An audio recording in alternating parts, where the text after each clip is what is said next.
దాని మీద మీకు అంటే పబ్లిక్కి నేను చెప్పాలని అనుకున్నది ఏంటంటే, ఆ రోజు దిల్ రాజు గారిని ఆహ్వానిస్తూ ఆయన ఒక్క వారం రోజుల్లోనే కష్టాలు నష్టాలు ఇన్కమ్ ట్యాక్స్లు ఇవన్నీ అనుభవించారు అని పరిచయం చేయడానికి ఇన్అడ్వర్టెంట్లీ అంటే యాదాల ఉద్దేశపూర్వకం కాకుండా ఆ మాట అనాల్సి వచ్చింది.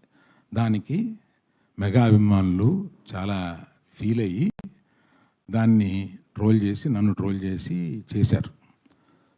ఫీల్ అయిన అభిమానులకి నేను చెప్తున్నాను, ఉద్దేశపూర్వకంగా చేసింది కాదు. నేను చరణ్ నా కొడుకు లాంటాడు, అంటే నాకున్న ఏకైక మేనలుడు, అతనికి ఉన్న ఏకైక మేనమావని.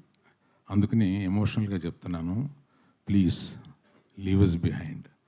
చరణ్కి నాకు ఉండే ఒక రిలేషన్షిప్ ఇస్ ఎక్సలెంట్ రిలేషన్షిప్లో ఉంటాం మేము.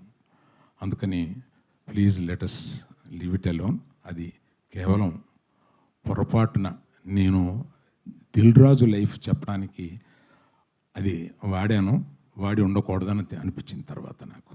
Thank you for your understanding.